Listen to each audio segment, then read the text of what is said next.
이 시간 우리에게 주시는 하나님의 말씀은 신약성경 마가복음 1장 14절에서 15절의 말씀입니다. 신약성경 53쪽입니다. 마가복음 1장 14절에서 15절의 말씀.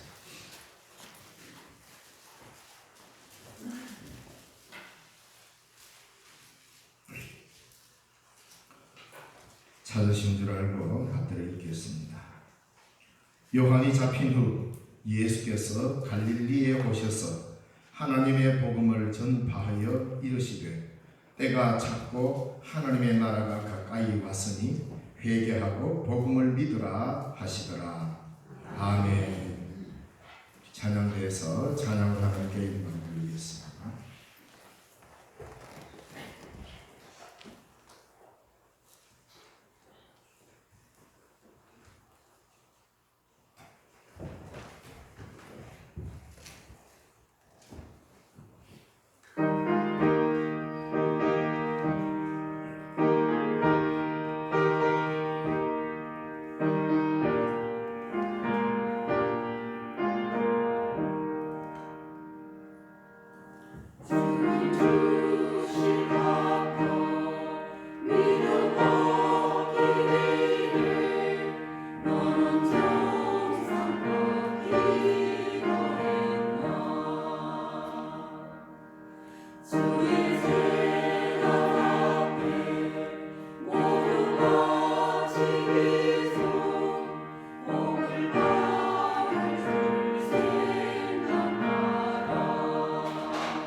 우리 하나님의 말씀을 상고하면서 성경을 읽다 보면 되돌아갈 수 없는 막다른 골목에 다다른다라는 그런 심정을 느낄 때가 있을 것입니다. 바로 그때가 성경이 여러분에게 말씀하실 때라는 걸 알아야 합니다. 우리 인생은 각자 다양한 길을 걷고 있는 것 같지만 성경은 이렇게 말합니다. 하나님께 이르는 길은 딱 한 길뿐이다. 유일한 길뿐이라고.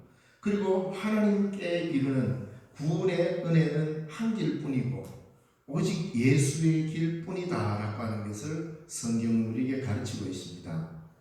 그 말은 예수님에게 가도 되고 안 가도 된다는 말이 아니라 오직 예수에게로만 향할 때, 오직 하나님의 길로만 갈 때 그게 우리가 하나님의 형상으로 지음받은 인간에게 주어진 유일한 길이라는 의미입니다. 우리 인생은 다양한 길이 있다고 착각하는데 그렇지 않습니다. 우리는 가야 될 길이 이미 정해져 있는 사람입니다. 목적지가 정해져 있는 사람들이죠. 하나님의 나라를 향하여 오도록 그렇게 창조되었고 지어진 바 되었고 부름을 받은 사람들입니다. 그런데 우리는 내가 선택할 수 있다고 생각합니다. 갈 수도 있고 안 갈 수도 있고. 물론 최종적 책임은 선택한 나에게도 있겠지만 그러나 우리에게 있어서는 내가 살아갈 수 있는, 내가 살 수 있는 유일한 길이 어딜까? 오늘 저와 여러분이 이곳에서 함께 모여 하나님을 예배하는 이유도 이 길을 가기 위함입니다. 그래서 제목을 유일한 살 길로 정하면 많은 사람들이 요즘 사람들은 재미없어 합니다. 다양성을 인정해 줘야지 뭔 유일한 길이냐. 그 다양성을 인정해 주다가 예수 말고도 뭐 구원 얻을 길이 좀 있는 것 같더라 이런 소리 하면 그건 복음이 아니죠. 세상이 두쪽나도 오직 예수만이 우리에게 있어서 살 길이다. 그 예수님이 우리에게 살 길이라는데 그 예수님이 우리에게 제시해 준 길을 잘 아셔야 됩니다. 예수님께서 이 땅에 오신 이유가 무엇인지는 오늘 그리스도인이면 모르는 사람이 없을 겁니다. 즉 우리를 구원하시려고 이 땅에 오셨다는 것을 모르는 사람이 없다는 겁니다. 예수님이 우리를 구원하시려는 놀라운 계획이 그냥 지나가다가 어떻게 한번 생각해보고 한번 시도해볼까 그렇게 해서 일어난 일이 아닙니다. 그 일은 예수님이 오시기 수천 년, 아니 창세 이후로 하나님의 변함없으신 계획과 약속에 의해서 우리에게 주어진 은혜의 사건이 주님이 이 땅에 오신 사건입니다. 지금 우리가 구원의 은혜에 무덤덤해진 것과는 달리 하나님은 한치의 오차도 없이 반드시 이룰 그분의 경륜에 따라 예수님을 보내시고 예수님은 보냄에 순종하시어서 오늘 우리에게 그를 믿어 구원에 이르도록 불러줍니다. 하나님께서는 한치의 오차도 없이 이 역사 가운데 구원의 역사가 일어나도록 그리스도를 이 땅에 보내셨습니다. 그 이전에는 수많은 선지자들을 보내어서 하나님의 뜻을 전하게 하셨습니다. 자, 그래서 그 일이 비로소 예수님에게 이르러 때가 찼고 하는 선언이 있었던 것입니다. 때가 찼다. 더 이상 미루어질 때가 아니다. 단지에 물을 가득히 부어가지고 이제 한 방울만 더 딱 부으면 넘치는 때, 더 이상 뒤로 물러서지 못하는 때, 그때가 됐다는 겁니다. 바로 그때 예수님께서 결정적으로, 그러니까 여기서 때가 찼고 하니까 적당하게 지금 버스 올 시간이 되었나 아니면은 기차 올 시간이 되었나 막연하게 기다리는 시간이 아니라 하나님의 계획 속에서 이제는 더 이상 미룰 수 없는 최종적인 때라는 이 말입니다. 그 최종적 시간에 우리 주님께서 선포한 메시지가 뭐냐 이 말입니다. 때가 찼다. 하나님의 때가 찼다는 겁니다.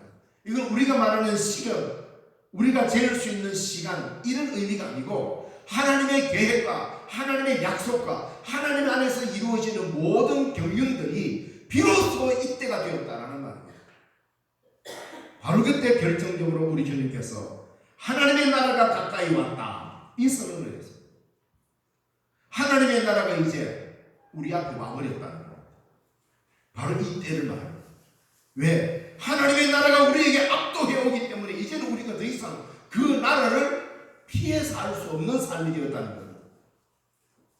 하나님의 나라가 이미 우리에게 현재화되기 때문에 우리는 더 이상 피해갈 수 없다는 말입니다.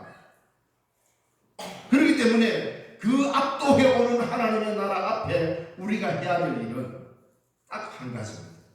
회개하고 복음을 믿어라.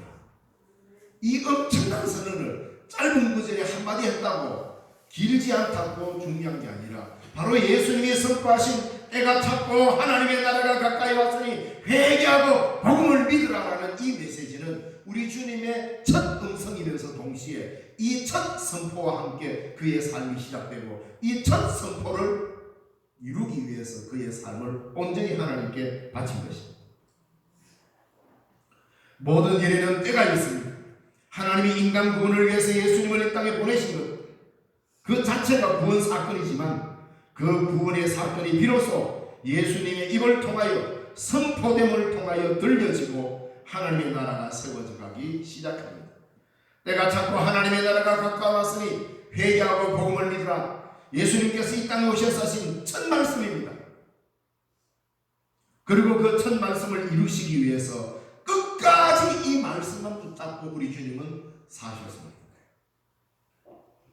예수님의 이 첫 말씀에 오늘 우리의 인생의 모든 문제가 걸려 있습니다. 예수님이 하신 이 첫 말씀에 내 인생 전체를 걸지 않으면 죄송하지만 그리스도인으로 살 수 없습니다.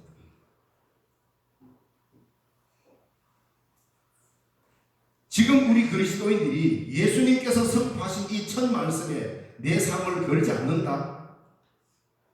그러면 우리는 그럴듯한 기독교의 한 종교인으로서 살아갈 수는 있어도 예수 믿는 자로서의 참 그리스도인으로는 살 수가 없습니다.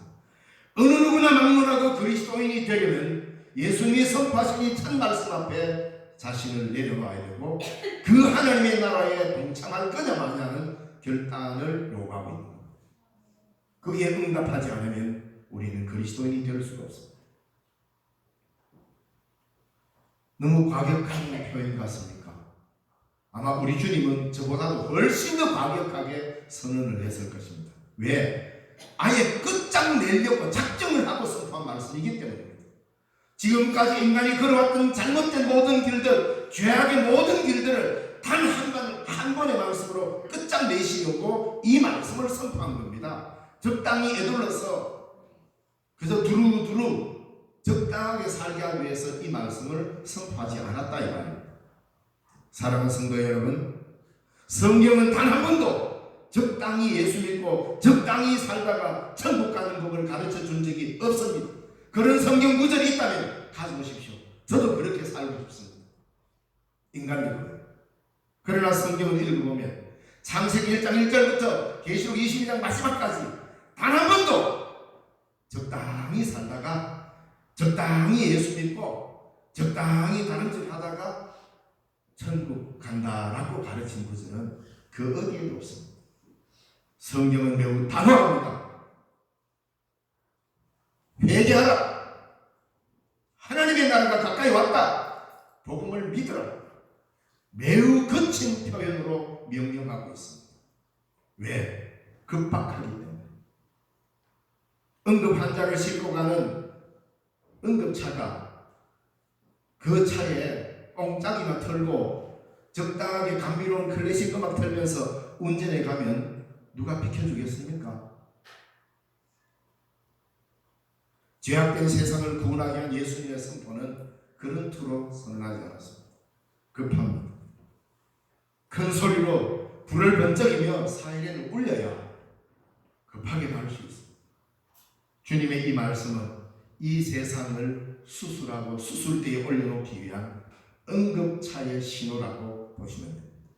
그렇기 때문에 우리 주님은 애둘러서 적당하게 미화하고 그렇게 표현하지 않고 단도직입적으로 그냥 선언해버립니다. 때가 찼다. 하나님의 나라가 코앞에 다가왔다. 회개해라. 복음을 믿으라.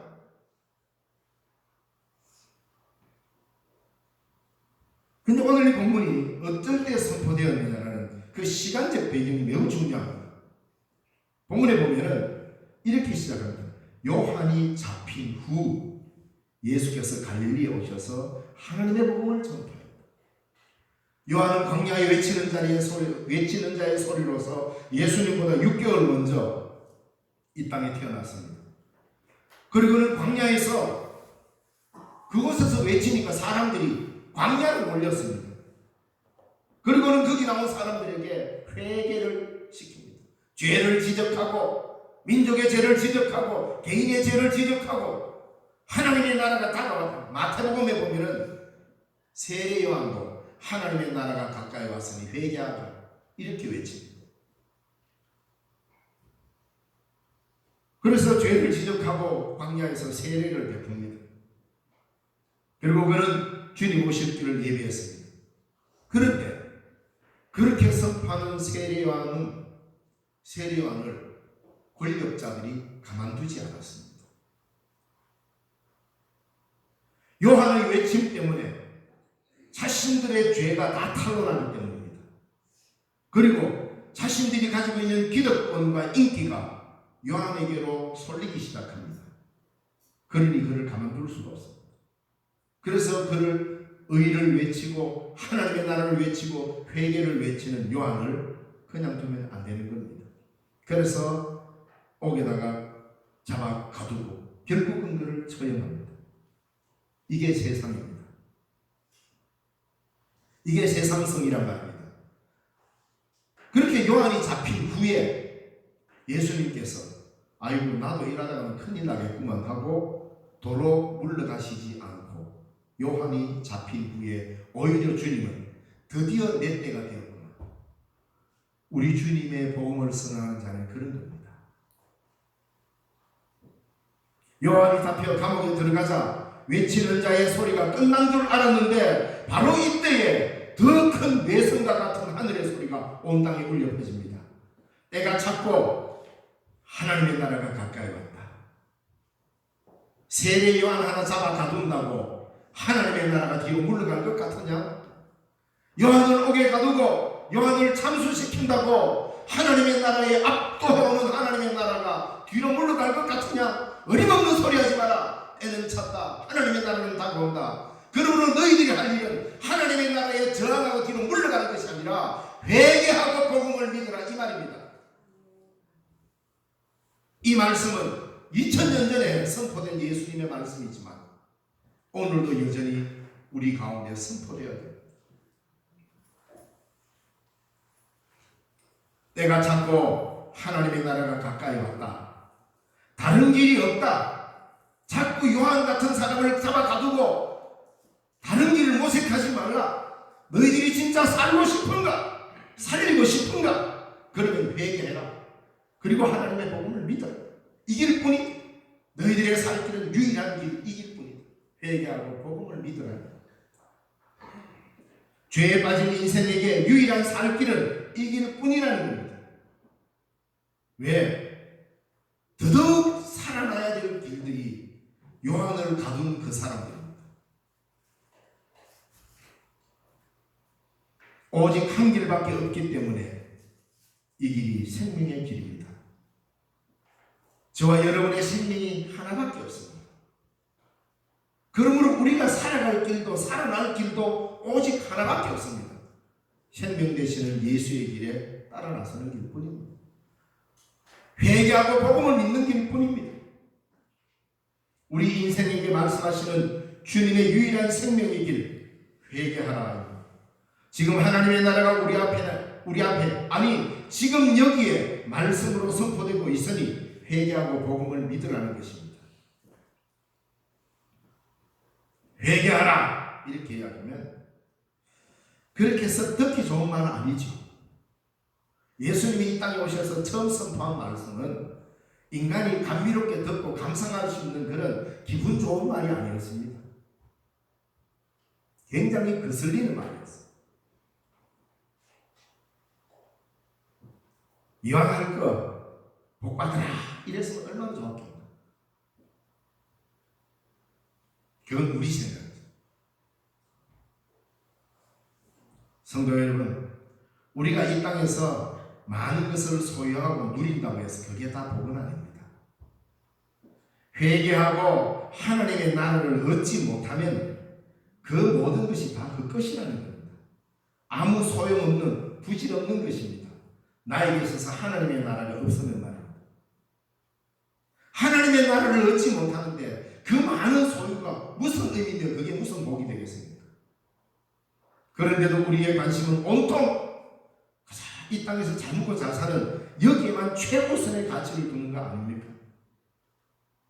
그렇다고 잘 먹고 잘 살아라 그런 짓 하면 안 된다 이 말이 아닙니다, 여러분.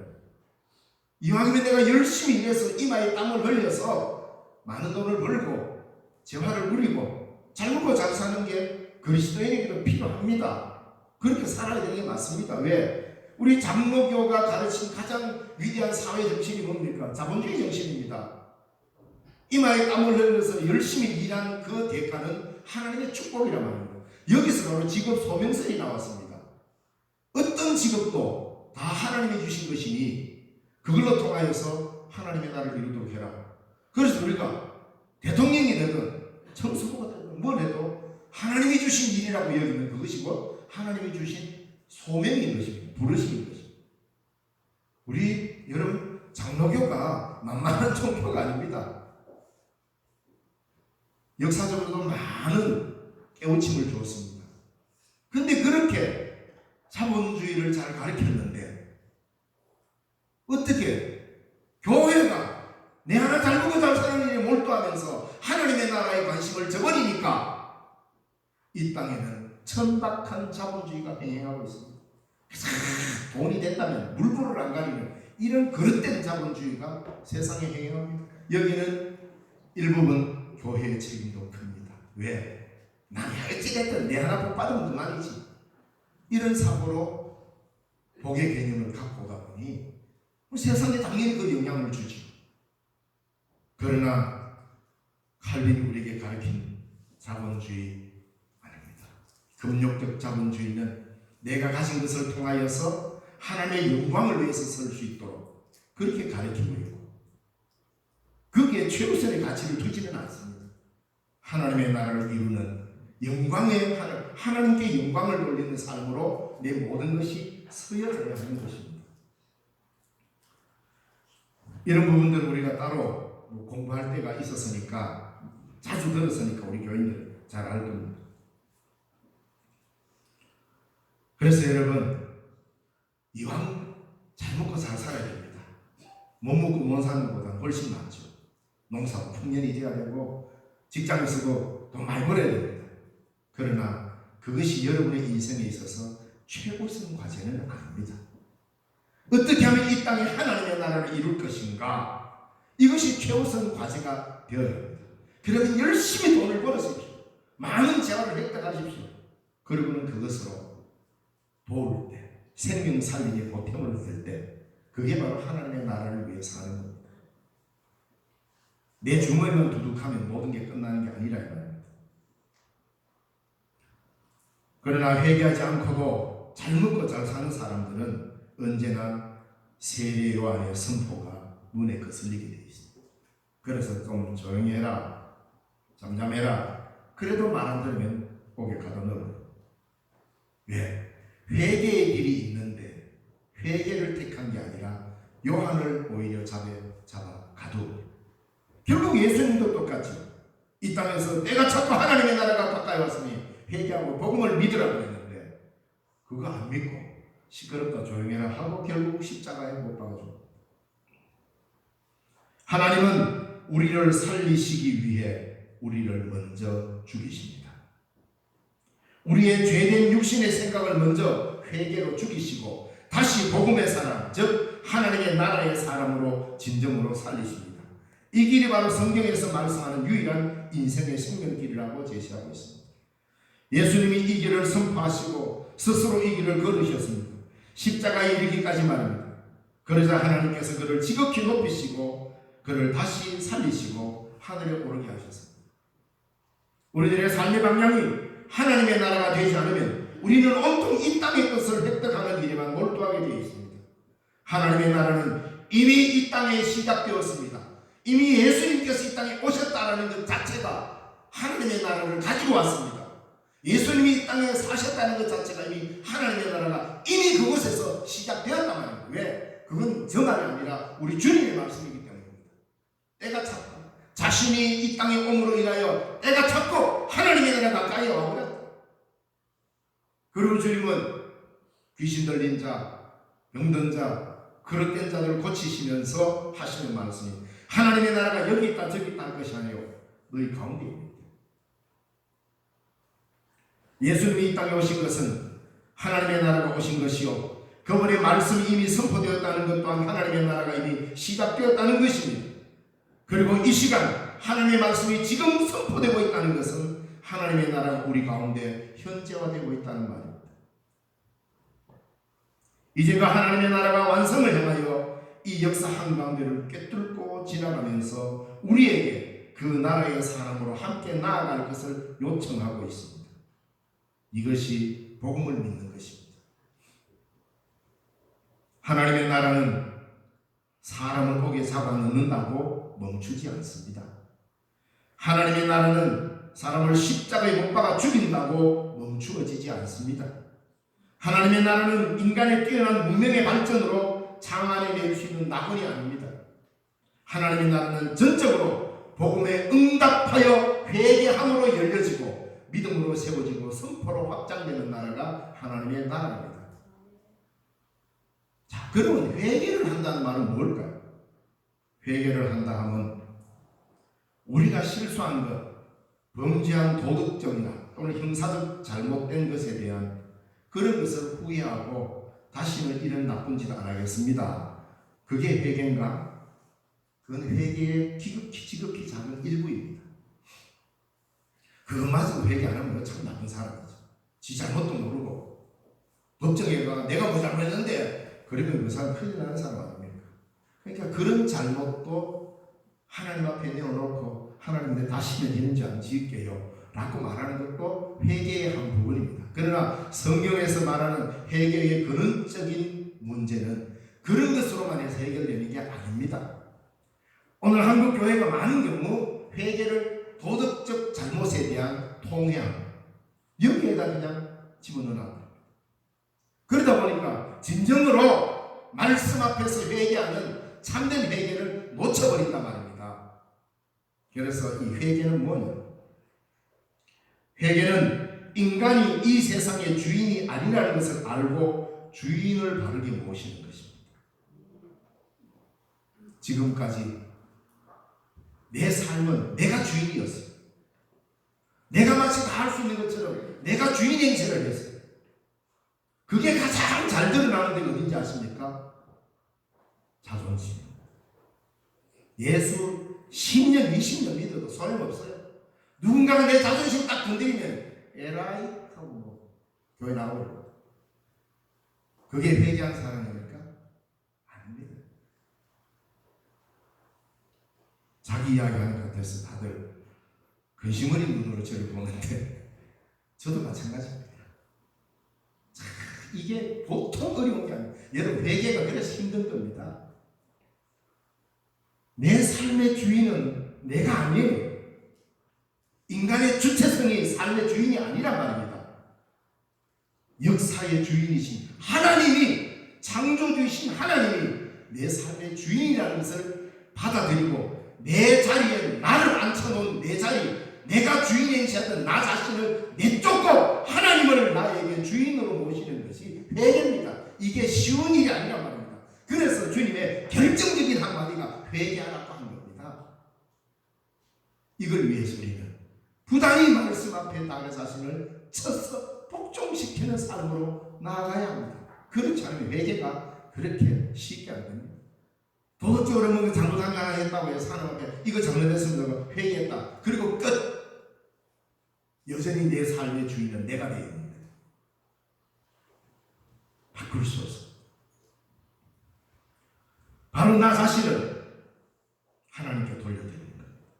회개는 인간이 이 세상의 주인이 아니라는 것을 알고 주인을 바르게 모시는 것이고, 바로 지금까지 내 자신이 주인의 삶에서 창조주이신 하나님을 주인으로 모시는 것입니다. 왜? 하나님의 나라가 지금 막 압도해오고 있는데 여전히 자기는 자기의 나라에 안주하고 있는 거예요. 이래서 어떻게 하나님의 나라에 들어간단 말입니까? 하나님의 나라가 압도할 때는 그 나라의 주인이신 하나님을 내 주인으로 모셔야 하나님의 나라에 들어가는데, 그 얄팍한 자존심 하나 내려놓지 못하고 우리가 어떻게 하나님의 나라 백성이 되겠습니까?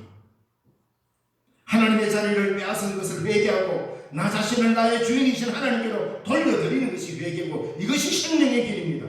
그렇게 주인을 바로 찾아 그분에게 순종하며 주인이신 하나님의 뜻대로 구체적으로 살아가는 것이 복음의 삶인 것입니다. 그게 바로 복음을 믿는 것입니다. 우리에게 중도의 길, 제3의 길은 없습니다. 성경은 단 한 번도 돌아가는 길을 우리에게 가르쳐 주지 않습니다. 그래서 여러분, 성경이 무서운 책입니다. 그저 감미롭게 내 감정 좀 잘 다스려주고 그저 적당하게 내 마음을 좀 편안하게 해주는 책 정도로 여기십니까? 그러면 성경 읽지 마시고 오히려 동화책이나 소설 읽고 싶나? 성경은 생명의 책입니다. 하나님의 말씀입니다. 성경은 계시의 책입니다. 이 계시에 압도될 때 우리는 응답할 것인가 말 것인가만 남지, 적당하게 머리로 인식해가지고 아따고 참 좋은 말씀이네 감상하는 순간 우리는 성경의 메시지를 놓치게 되어 있습니다. 왜? 계시의 말씀입니다.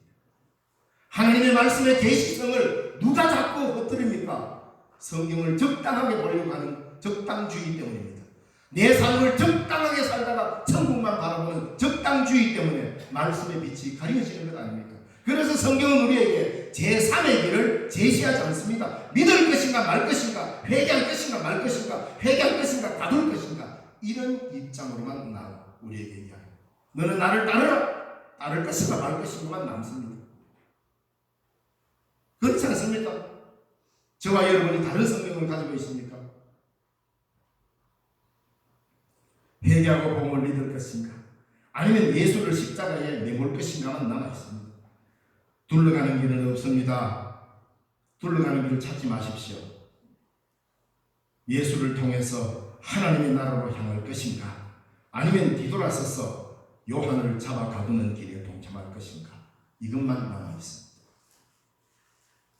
나는 아무것도 안 했는데요. 회개하라는 요청에 회개도 안 하고 요한도 안 잡아 가뒀는데요. 그 중간의 길은 곧, 그 침묵은 곧 요한을 잡아 가두는 일에 동조한 것입니다. 사랑하는 성도 여러분, 신앙은 맹렬합니다.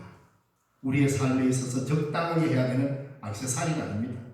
주일날 교회 오는 것은 여가를 선동하기 위해서 오는 피크닉이 아닙니다. 하나님의 나라가 선포되는 이 시간, 하나님 나라 앞에 정면으로 마주하고 서는 날입니다. 그런 의미로 이 자리에 참석해야 되는 것입니다. 그 정신이 없으면 주일을 아주 우습게 여깁니다. 예배의 공동체를 아주 흔히 하는 말로 몰랑하게 봅니다. 왜? 내 삶의 주인이 바뀌지 않기 때문에. 내 삶의 주인이 바뀌는 순간 여러분, 예배가 달라집니다. 내 삶의 주인을 확고하게 바뀌는 순간 이것이 은혜인 줄 알게 될 것입니다. 내 삶의 주인이 바뀌는 순간 성경이 다르게 보이기 시작합니다. 내 삶의 주인이 안 바뀌고 내가 여전히 주인의 자리에 있으면서 성경을 읽으면 그저 좋은 명심보관 정도입니다. 내 삶의 주인이 하나님으로 전적으로 뒤바뀌면 이 성경이 끊임없이 우리에게 계시하는 계시의 책으로 읽혀지게 되어 있습니다. 그거 돌아서는 게 쉽지 않습니다. 예수님의 첫 선포가 회개하라, 복음을 믿으라 그랬겠습니까? 이게 쉽지 않기 때문에. 그리고 이것이 인간에게 있어서 가장 절실한 문제이기 때문에 첫 선포가 그 말이었습니다.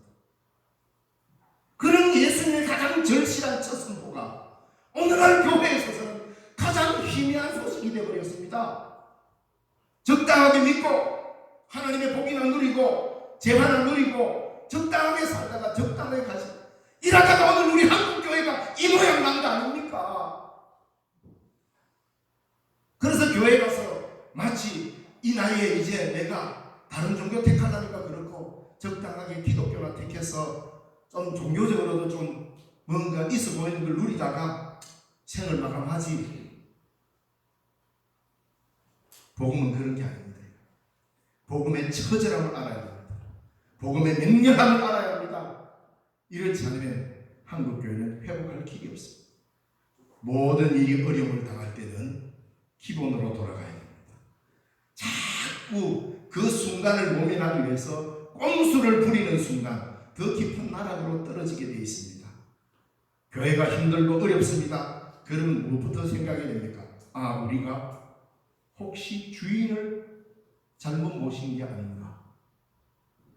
혹시 우리가 주님이 우리에게 처음으로 선포했던 회개하라 이 말에 우리가 너무 등한시했던 건 아닌가? 이 첫 원칙으로 돌아갈 때 비로소 교회는 새로워지고 교회가 새로워지면 역사가 새로워집니다. 수없이 예를 들어서 이야기합니다. 종교 개혁을 보십시오. 전 유럽 대륙의 역사를, 전 세계 역사를 무엇으로 바꾸었습니까? 하나님의 말씀으로 돌아가면서 오직 성서로, 오직 은혜로, 오직 믿음으로 라고 외치는 종교개혁자들에 의해서 이 세계의 역사가 바뀌었습니다. 누가 부정합니까? 세계 역사가 인정하는데. 그런데 왜 오늘 우리는 그 기본으로 돌아가지 않고 말로만 내 자신을 거기에 쏟아부어요? 그럴 때 여러분, 교회는 새로워지고 이 역사도 새로워지고 교회도 살고 나도 살고 역사도 삽니다. 이게 주님이 우리에게 외친 말씀입니다. 다시 한번 유일한 살 길을 들어보십시오. 때가 찼고 하나님의 나라가 가까이 왔으니 회개하고 복음을 믿으라. 인류 최대의 살 길이며 축복의 길이며 이 말씀 안에 다 들어있습니다. 영생의 길을 묻는 여러분에게 들려주시는 유일한 대답입니다. 회개하고 복음을 믿으라. 하나님의 나라가 가까이 왔다. 주인을 바꾸라. 이제 너희들의 주인하는 시대는 끝났다.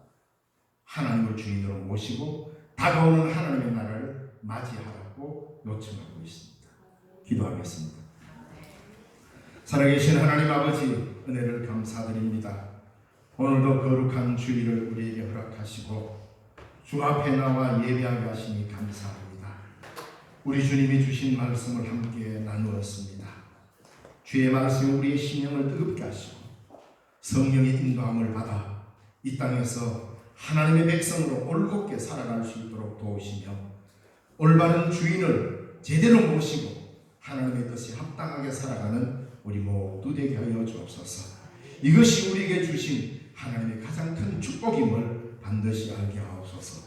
예수님 이름으로 기도드리옵나이다. 아멘.